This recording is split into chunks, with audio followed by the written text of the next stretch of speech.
What is going on, baseball fans? Welcome to another episode 17 of Baseball as Intended, the podcast.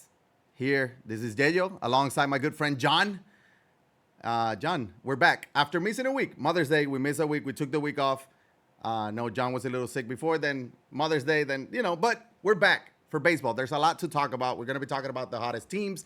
Yankees cheating scandal again. Kenley Jansen reached 400 saves. Is he a Hall of Famer? Where does he rank among all times? And then our start bench cut of the week, we're going to be talking about AL MVPs. I think that's going to be a very interesting conversation, to say the least. But Mr. Jon, how you doing? I'm great. You're right. We had Mother's Day, and I just want to point out, man, I went to a nice restaurant for Mother's Day, and you know when you get there and it doesn't say the prices on the menu, everything just said market price, market price, market price. It's just an absolutely horrifying experience. But no, it was good. I hate that. I hate that we missed the Mother's Day episode because there was a lot going on. But no better reason than Mother's Day to miss one. So yeah, man, we got a lot. We've missed some stuff, but a lot of it still kind of goes into this week. So I'm excited.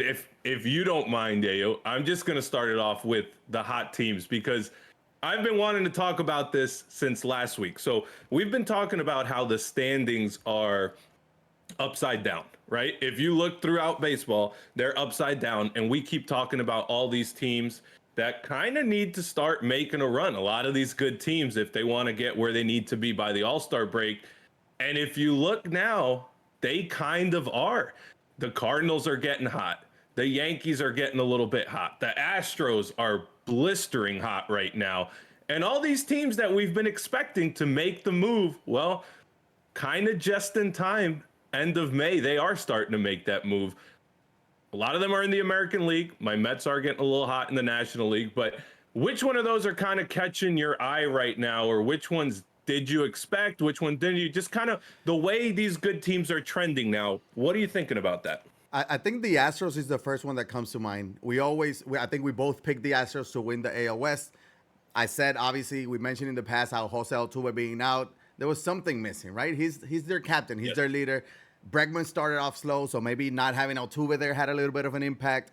The Rangers have been playing great, but we knew that at some point the Astros were going to start making that comeback, and they are. They've 9-1 the last 10. They've won 7 in a row. Altuve recently just got back. They're only 2 back of Texas now, and it looks like it's going to be maybe only a 2-team race until the end right now.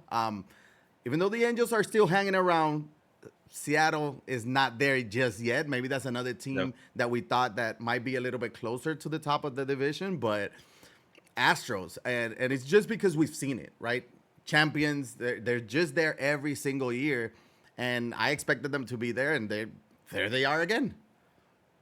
Well, and the Astros, interesting thing, I think they just finished off a sweep of Oakland, right? They're going to take care of business against Oakland all the time. They have another series, so they're playing Seattle, and then they have another series against Oakland.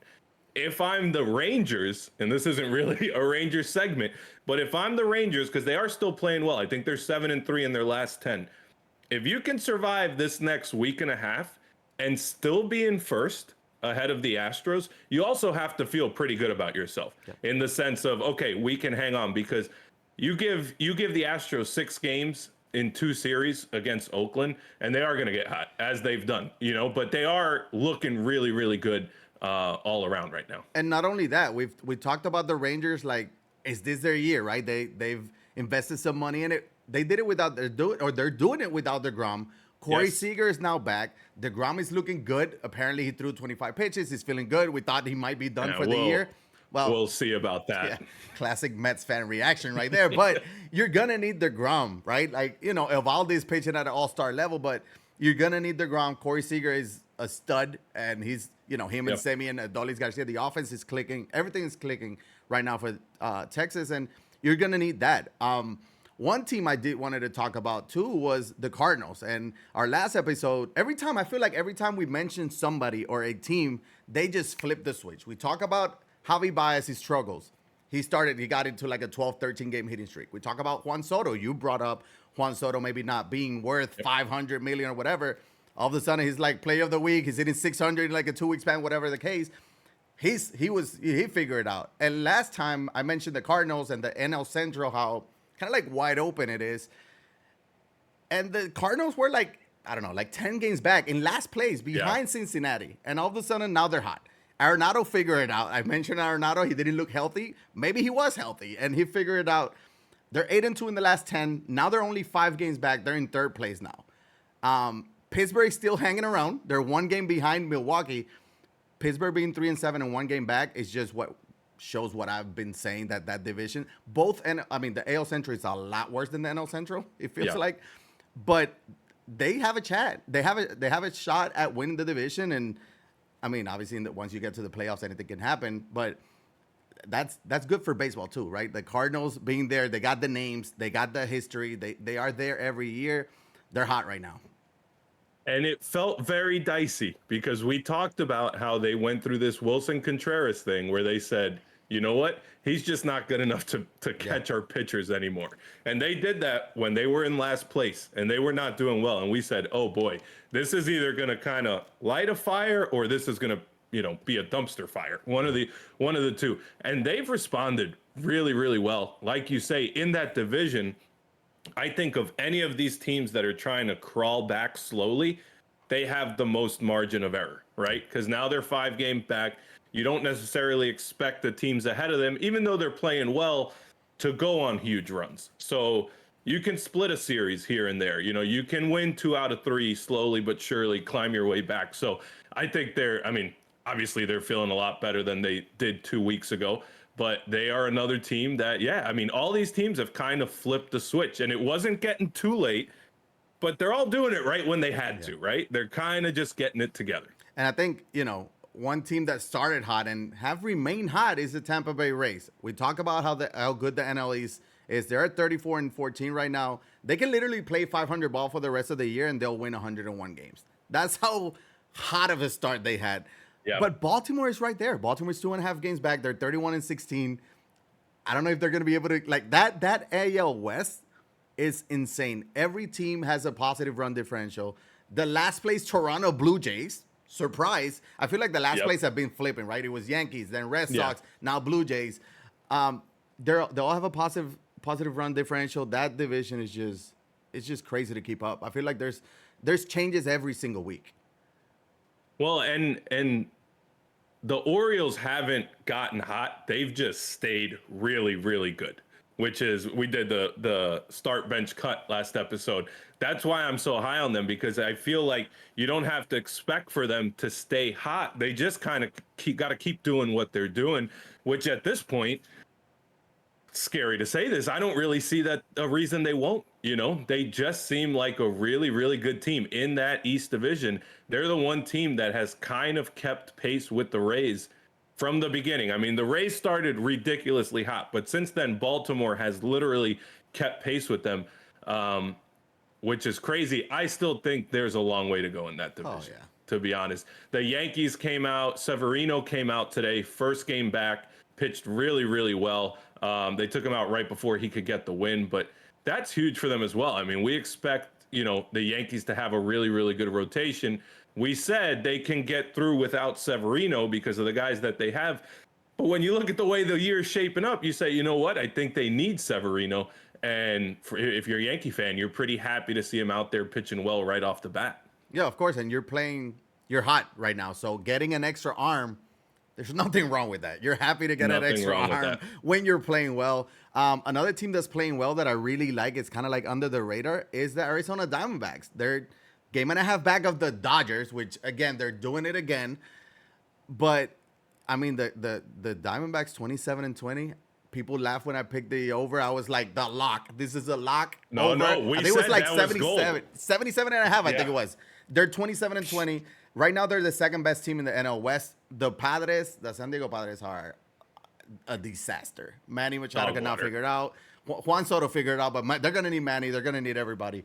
But the Arizona Diamondbacks are a fun team. But again, the Dodgers are just somehow. Another team, though, the Diamondbacks, right? Not necessarily got on a hot streak that got them here. They just seem like they're very solid. I agree. That over-under was one of the ones that we were just like, this is out of control. Can we talk about my Mets just a little bit? Are my Mets getting hot, would you say? Or am I just getting emotional because of the fantastic wins that they had? I mean, if you're Uncle Steve, you pay Pete You see what Alonso I'm now, right? wearing No, right I now? love it. Yeah. I'm a part of the coaching staff. No, you're almost. I don't know why they haven't really hired you. Um, Pete Alonso, you pay the guy right now, right? Like he's a home Yes. run guy. He's a professional home run guy. He's a hitter. Grand slam to give them the lead. That was a back and forth game with Cleveland, which were electric. I That love was a it. great game. One Great of the better series, yeah. games this year. Yeah. Lindor walks Lindor it with the off. walk off. Yes. And Citi Field is fun. When the Mets are good, it's a New York team. It's New York crowd. It's a lot of hype. But they are behind Atlanta. Atlanta, they struggled. They lost like 4 in a row a week ago or so. But I mean, they're still what 5.5 games ahead of Miami and the Mets. Like, are they? Yeah. Are they? You're gonna need Atlanta to slow down in order for the Mets and maybe the Marlins, maybe the Phillies will get hot at some point. Trey Turner got to figure it Yeah. out. But you need Atlanta to start struggling, and it feels like they can't. So that's the opposite of the Cardinals situation, right? Mets and Cardinals are both 5.5 games back. I'd much rather be the Cardinals because of the division. If you tell me, hey, some of these teams up top will come back to you as a Cardinals fan, you're like, yeah, we just got to play solid and we'll catch them. As a Mets fan, I'm thinking now we could play really well the rest of the year. The Mets can have a good rest of the season and still come up short in that division. Obviously, the wild card is there to bail you out. And I think, I don't want to say I've given up on the division. I mean, the Mets are starting to play better and all that, but there's no lying to yourself and saying that it's going to be easy to catch the Braves. The Braves just don't feel like they slip. If anything, at the end of last year, they showed if you don't have a big enough lead, they'll just come get you. Yeah. But yeah, good to see kind of that division. I like the Marlins being there, and I would like that to get close just for an entertainment standpoint, because if you can get the Mets, Marlins, like you said, if the Phillies come up, it'll be what we expected with a bunch of teams, in the running for that. So that could be very interesting, but I'm glad my Mets kind of started to have some. So I some do have the big Marlins. wins. I do have the Marlins hat, not because I'm a Marlins fan, but just because I feel Well, like this logo is kind of sick. They got the It old is. one. So if you're listening on the audio version, you can check out our YouTube channel, see the hat. But the Marlins are doing this without Sandy Alcantara, right? Like, Yes. If he figures it out, maybe that's kind of like a trade acquisition, right? Mid year of trade. That's the Cy Young Award winner. If he figures it out, maybe that can help them kind of like push Do and you get closer expect to them them. to? I don't know. My concern with the Marlins were always the offense, and we talked about how the offense is not there. Arias has obviously slowed down. He wasn't gonna hit 500 all year. Right. I think they're gonna. I said that they're a 500 ball club team, right? They're a 80, Yep. 81 win team, anywhere between 71, 79, and 81. 81, yeah. Yeah, they're gonna be around. And they're gonna be fighting for a wild card spot. I think that's where I had them.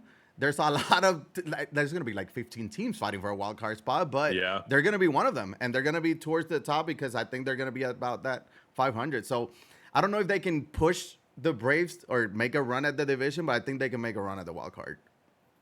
I think so too. I mean, you just have to hang around. If you're playing 500 baseball, when September hits, that's when it's like, let's just get hot and win 7 out of 8, and that can get you right into the playoffs. Oh, yeah. But I like the Marlins. I mean, we've liked the Marlins since the beginning. Some of the moves they have made, they've kind of paid off. Arias has been a spark. I mean, he has slowed down. Gurriel has started playing for them, which we were surprised that, just the veteran hitter was there for so long on the free agent market. And Sandy, he's been bad, to be honest with you. Like, I don't have a reason to think he'll figure it out other than he's been so good for so long. But I would love to, because I miss watching him dominate, to be honest with you. He's still throwing 100, right? He just got to figure out. Yep. And I was talking about this last week, where he just got to find that control. Just stop walking people. Just pitch to contact. You throw 100-mile-an-hour sinker, right, with a lot of movement. Pitch to contact. Maybe he's trying to do a little too much. I don't know, but he just got to get that control. Again, offensively is whatever. I think, obviously Soler is going to hit 35, 40 plus bombs. He has 12 already, but they're going to need Sandy. And at the end of the day, they're going to need Sandy. They brought up that Eury Perez, 20-year-old prospect who's like another Sandy. That's what they do. They just keep bringing out young arms out of the minors for them. But they're going to need Sandy. They'll go as far as he takes them. They're well-rounded, to be honest. Yeah. They are. If you look at them, it's hard to picture them really struggling too much down the stretch. The question is, like you said, can they go significantly above 500?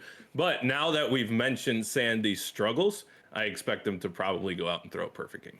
Do you think, and I'm going to go ahead and pat myself in the back. Do you think Sandy needs some sticky situation? You think he needs some extra help? Oh, you like this one? That's a good one. I do. Was that not a good one? Okay, I'll take. That was a good one. That was a good one. Let's talk about some. Where can he find that, Yeyo? I think he can find it in New York. The Yankees, they just keep bringing out pitchers, and I'm gonna change the screen here on the YouTube, so you can see that Domingo Germán again. A few weeks ago, Germán was, after every inning, the pitchers have to go to the umpires. Here, I'm clean. You go back, right? A couple weeks ago, Domingo Germán was told to go back and wash his hands, and he had too much of whatever. We talked about it with our good friend Esti. And he said he didn't think it was much of nothing, maybe a little bit too much of whatever legal substance. But this time around, it was obviously either too much or something illegal. Clark Schmidt, a couple days after, was told to, hey, go back and wash your hands again. We can see here how their own coaching staff and players are like, let me see what you got. And you're going to be able to see it on these pants, how you just... It starts to get brown as the clip goes. It was too obvious. And he was dealing, right, again, same situation from a couple weeks back where he was dealing career high in strikeouts, spin rate a little bit higher. You can see it right here how, there's definitely something there. Look at it in the pants. He wasn't even trying to hide it. But obviously in that same series with Toronto, there was a little bit of that. Judge was peeking towards the bench. He said, yo, my guys were chipper. Obviously, he's not going to say, yeah, we figure out something with the pitcher, and they're telling me what's coming. But are they cheating? That's the question, right? Because we always think about the Astros in 2017 or whatnot, but does this count as cheating? Are they cheating? What's going on in New York? I remember when the Yankees were a very proud organization. Wearing the pinstripes meant something. They were the evil empire, but they were respected. They did things the right way. And if you look at Domingo Germán's body language here, that's a guilty guy. That's a guilty guy. 100%. There are different body languages. Max Scherzer had a heart attack on the field when they accused him of it. This is like a guy getting pulled over for his 5th DUI. Like, he knows the drill. He's doing it. He's guilty. I know a guilty guy when I see one. He is. I'm Osuna from the Braves, right? It's great, great example. Great example. Yeah. I mean, he's guilty, and it's been a couple times now. I'm gonna say it. I think they are cheating on a different level than the Astros, right? They're pushing the boundaries probably a little bit too far because, this is a recurring theme now with them and with Domingo Germán. And I don't necessarily like it, to be honest with you. If other teams, if Sandy Alcantara is struggling and he's not doing something like that, and some guys on the Yankees are doing that, then the playing field is not level. I don't necessarily like that, truthfully. Now, the Aaron Judge thing is a little bit different. The pitcher was tipping the pitches. Someone in the dugout would relay it to him. That's fine. Now, he looked completely suspicious, and his interview when he was like, what are you talking about, to buy himself time to think of something else, made it look worse. That's okay. I think that's part of baseball. I mean, if the pitcher's tipping his pitches, eventually they're going to catch on if you're looking at the dugout like that, Judge. But I think, the Yankees are a little weird right now. They got a lot of this stuff with the sticky stuff going on. Aaron Boone gets thrown out every other game. They're going to end up getting in a massive brawl with the Blue Jays by the end of the season. Like, there's a lot going on with the Yankees. Very fun, but there's a lot going on. Every game for the Yankees is a must watch because you never know what's going to happen, right? Judge is on a tear as well. Is he on a tear because he's cheating? I don't think so. I think the same thing. They were, listen, just don't tip your pitches. If you're a pitcher, just don't get caught tipping your pitches. They're looking for stuff. And if you're giving them stuff, they're going to relay it to the hitter. They don't need a trash can. Not everybody uses the same method, right? Sometimes you need let me look at my guys. And they're telling me, again, in that same at bat, it was a hanging slider. Was he waiting for it? Probably. But it was a 100%, hanging slider down the middle. And he's a very good player that is not going to miss that a whole lot of, it's just going to hit it 9 out of 10 times. Right. But the pitcher thing, because it goes back to the Garrett Cole. I'm not saying Garrett Cole is cheating, Yankee fans, chill. But he was in that list with the spider web thing or whatever. And there's a few pitchers in the rotation that have been caught already. So it goes back to the same thing. What are the umpires doing? I mean, the same thing with Clark Schmidt. He was told to go back and watch it. I feel like this is how you should handle that situation, right? You got too much stuff, go back, you're out, bring on a pen guy, right? Not just give them an opportunity because it's not fair for the other team, right? But I don't know. It's always an interesting topic of conversation when it comes to this Look how guilty he looks. Look how guilty he looks. His heart rate went from like 95 to 135 instantly. He's like, oh, snap. Yeah. Everybody knows. I mean, everybody knows. Yeah. I'm pretty sure he started walking back to the dugout before they told him he was gone. But very clearly, I think we agree on this. The Judge thing, no big deal. Something is going on with their pitchers. Yeah, Garrett Cole brought the spider tack bag, and they're scientists with whatever they're doing there. But it is fun TV. It is fun TV. It is good. It is good. And obviously you don't want negative attention brought up to your team. This is not positive attention, but they're winning games, and I think that's when the positive comes in. But I don't know. We'll see. If they get caught again, come on.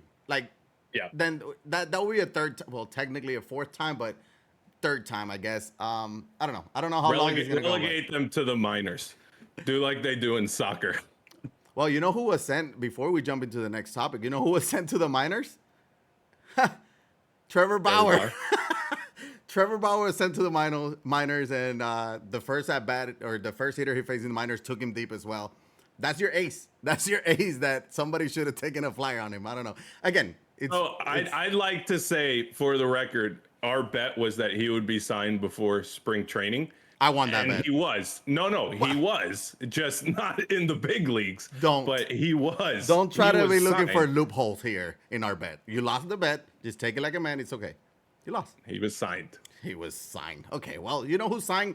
Kenley Jansen. Kenley Jansen recorded his 400th save. That's a big number for closers. And I know closers maybe back in the 50s and 60s wasn't a thing. But he's ranked 7th. I think he's the 7th player with 400 saves in the history of baseball. Baseball has been around forever, but in the history of baseball, he has 400 saves. Let's start talking about Kenley. First off, I do want to say, as a Boston Red Sox fan, it's cool. He was throwing 93-mile-an-hour cutters last year. He's throwing 99 again. So we got prime Kenley again. Obviously, right after the 400 saves, he blew 2 of them, but we're gonna ignore that. He's looking good. Yeah. He's looking like he still has some gas left in the tank. But let me ask you, is Kenley Jansen a Hall of Famer? Easy question, right? Easy question. We put it here with a question mark just because we could delete that question mark. It's a statement. He is a Hall of Famer. When you look at the list of guys, I deleted that. I deleted it. I got it. Perfect. So they don't even have to vote now. They can just put him in the Hall of Fame. My question to you, a little bit tougher.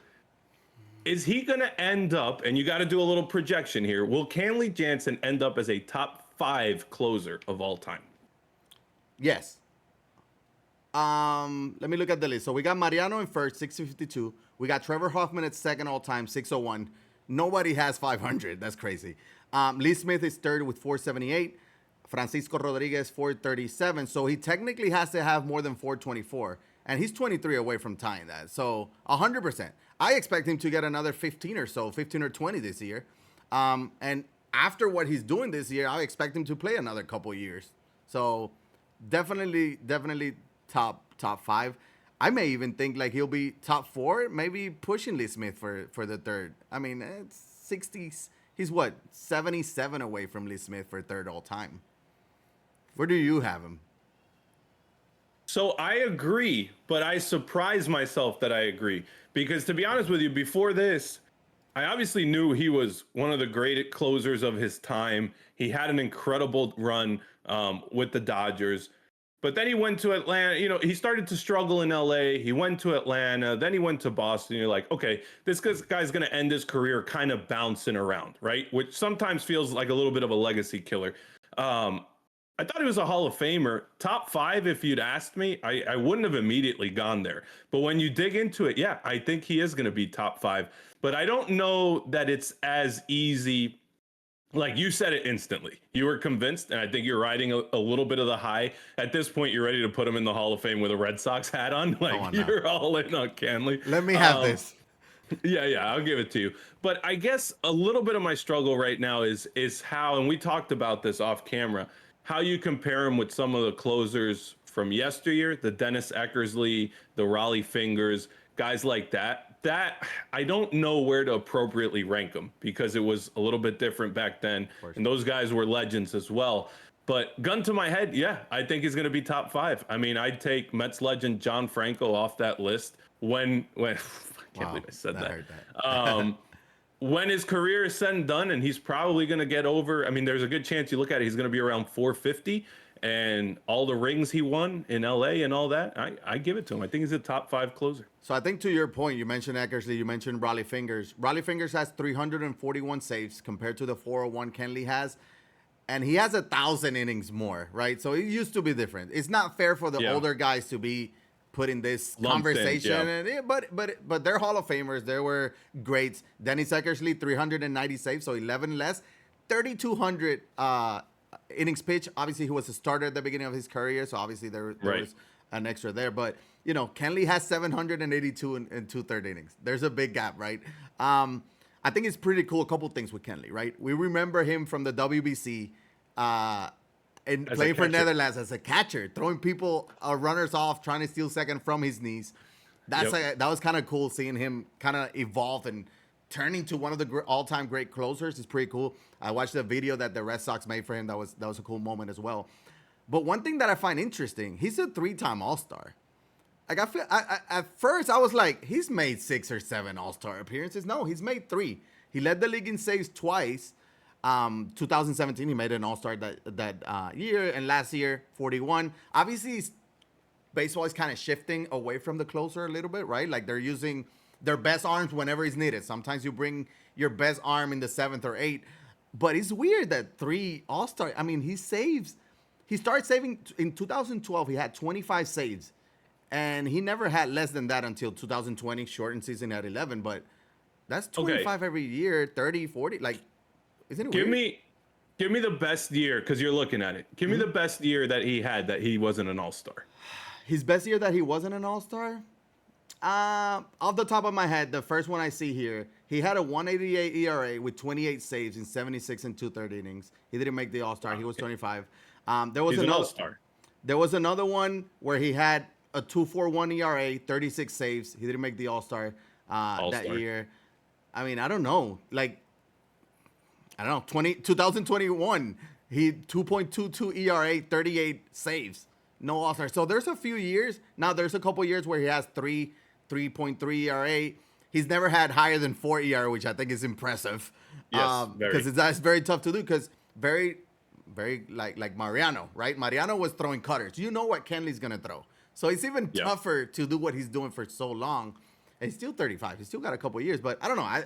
Off the top of my head, I figured that he had a couple more All-Star. No, I would have thought more. And that ERA stat is interesting, especially for relievers, because you'll see relievers, if you go out, have back-to-back real bad outings, your ERA is done for the year. Yeah, like they'll say it. They'll say he's got a 3.5 ERA, but he's been dominant, and it's just these 2 starts. So that's impressive. Is he an All-Star this year? Nah, he had a couple blown saves. His ERA right now is 3.95, which would be career worst.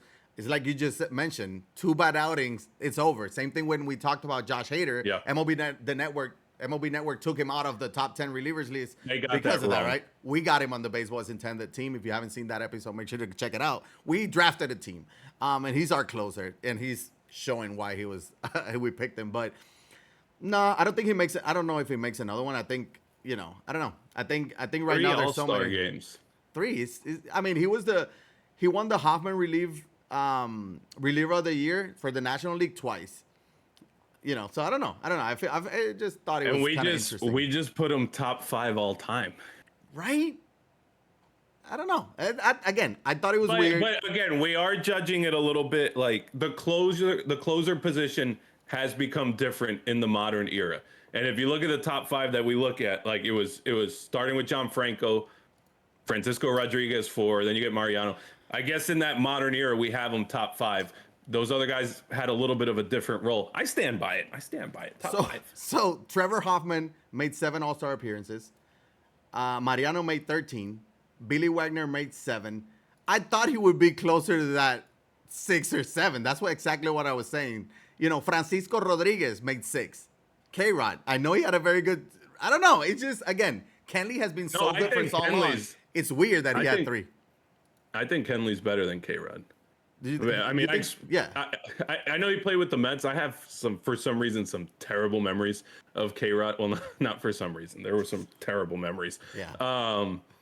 Yeah, that's weird. But I mean, maybe he got snubbed. So the 25-year-old season, that's when you burst on the scene. A lot of times you don't get credit because by the time people figure out how good you're doing, it's past the All-Star break, But that's the thing. It was 24 when he had that first 25 save season, 2.35 ERA. The next year, 28 saves, 1.88 ERA. Then he had 44 with the 2.76 ERA. Then 36 with a 2.41. None of those years he made the All-Star. I don't know. Again, weird. There's an anti-Kenley bias in this league, and we just uncovered it, and I will have none of it. When he made the All-Star, the first 2 years he made the All-Star, he saved 47 and 41, and ERAs were 1.83 and 1.32. So elite. I mean, at that point, he was like, well, how are you going to keep him out? But I don't know. Just something to think about. Start in the All-Star game. Well, you mentioned start. So, I mean, we're going to talk about start bench cut. Wow. Oh my, dude, I'm a natural at this. All right.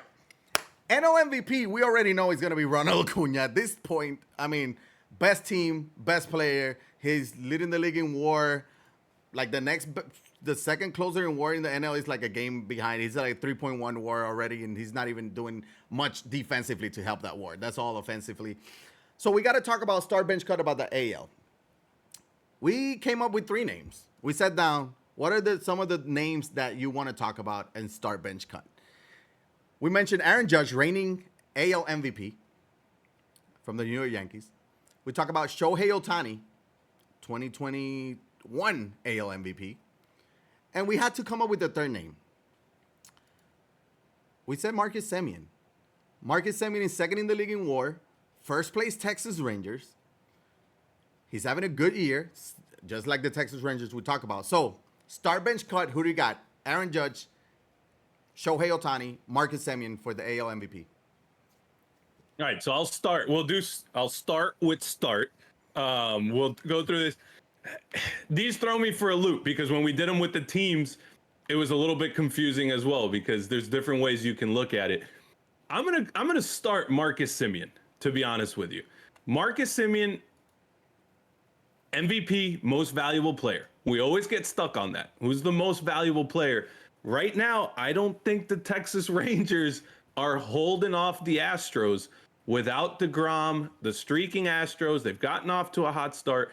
I don't think the Rangers are anywhere close to where they would be without Marcus Semien. And I think those other 2 guys, Ohtani, Judge, they are helping their teams. I think their teams could still be in similar situations without them, to be honest with you. Not completely, but I think you take Semien away from the Rangers right now, and they're dead.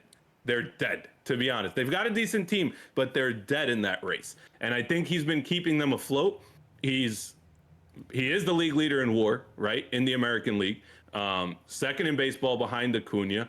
So the stats are there. I think he's keeping the first place team in first place. I'll give it to him. I think he's earned it up to this point. I'm sure it'll blow up in my face, but I'll give it to him right now.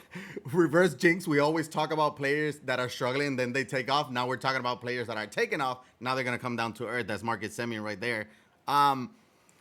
Again, start bench cut. We've always said how it's going to be tough, right? It's supposed to be tough. I'm going to start Shohei. And to your point, you mentioned like those 2 teams or those 2 players, if you take them out, Shohei is the toughest player to replace in baseball history. And Very he's true. just as good, if not better, than last year. They have a winning record. I think we always get into that conversation like, oh, who's the best team, the best player from the best team. I don't think that necessarily has to be the case, especially with the wild card race being so open. So many teams can actually make the playoffs. Shohei is insane. Shohei is not human. So, offensively, he's just as good as last year, if not better. He has 11 home runs, 32 RBIs, 286 average, 900 OPS. He doesn't even it's just not normal. Then pitching, he's 5-1 with a 3.05 ERA. He's very good. He does it at both ends. It's something that we have to just acknowledge it. Like we talked about, Aaron Judge needed a historic year to take over the MVP from Shohei. I don't think Semien is having a historic year like Judge did. And Judge is having a great year. He's still not as good as what he was last year. He missed a week or two. Obviously, he was a little banged up. So I think you need historic years to take Shohei down because Shohei is still at that historic pace. And those two players are not doing it for me. So I'm going to start Shohei. So I agree with everything you just said. Okay, thank you. And that's why I'm keeping Shohei on my bench. Okay. Shohei is bench for me. And there might be a little bias. This is not bias against Shohei, but maybe hurting his case for me is I'm almost used to what he's doing right now in the sense. Like, Shohei this is what he's fatigue? done. Yeah, like this is what he's done since he came into the league. I know it's incredible. And I'm keeping him. Obviously, my cut will be Judge, which is crazy, right? But we're talking about, the three favorites in that league. So it's going to be difficult. But like you said, I mean, I still can't. I have that very dinosaur mentality. The two-way player for me is crazy. Like I still think he has that value a lot of times as two players, and two really good players. It's not like he's average at bat and average pitching. He's elite at both of those. So yeah, 100%. I mean, it's when you look at it, he's an overall better baseball player than Marcus Semien. I'll give you that.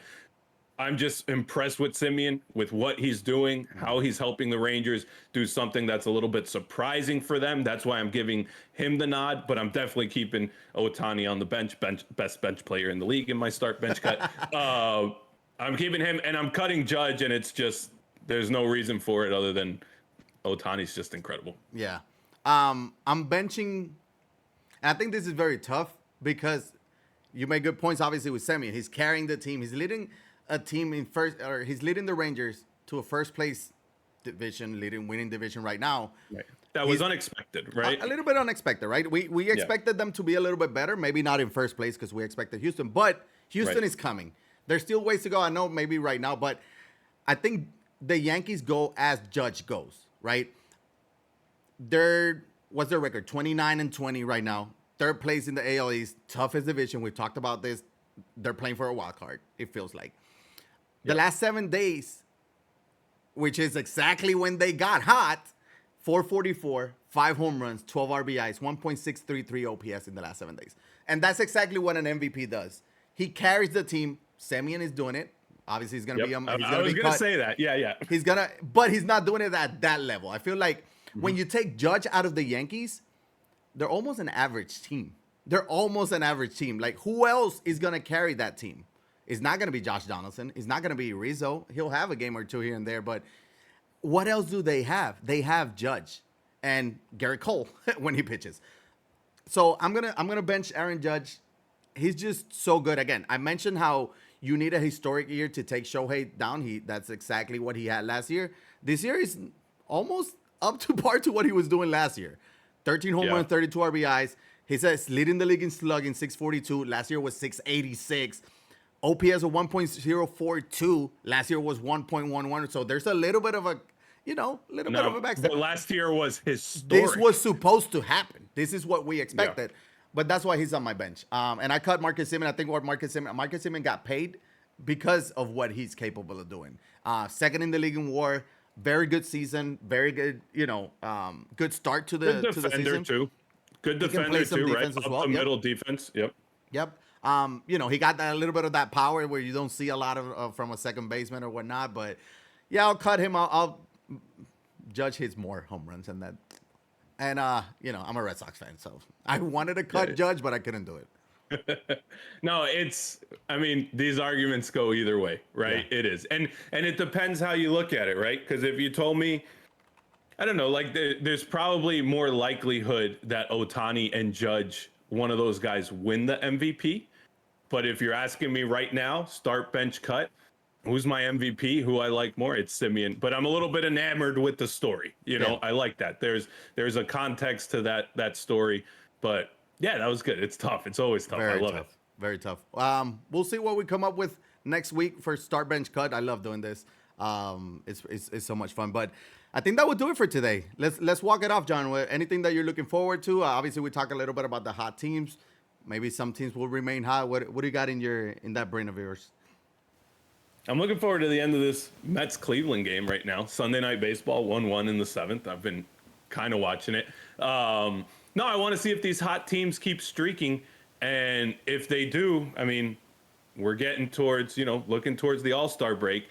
I feel like it's just going to be such a tight race in every division throughout the year with more teams involved than usual, which is, I love it. So I want to just keep looking. I've told you, we like these summers where the storylines develop, and we're starting to see them now, right? Like, can the Rangers kind of hang on against the Astros? It seems unlikely, but how long can they do it? Is the NL East going to tighten up? Are Baltimore and Tampa, is that going to be the race for the AL pennant all year? And the only way to get answers is watching, these series throughout the summer. So I love it. And to stay up to date to those series, you just got to watch us on YouTube or listen to our podcast in Apple or Spotify. Correct. Make sure to follow it, subscribe, like, share it, the whole thing. I'm looking forward to a little bit of a series. First place teams, Dodgers, Braves, Bobby Miller. I like young studs. He's supposed to be a stud. Yes. He's being called up, and he's facing the Braves. They just threw him to the wolves. So that's going to be interesting. I want to see how those two teams, match up right now. The two favorites in the NL. So maybe potential NLCS preview there. But looking forward to some more baseball. And that will do it for us. Episode 17. We are done. We will check you out on the next one for episode 18. And again, make sure to like, subscribe, follow, rate it, the whole thing. Until next time. Adios.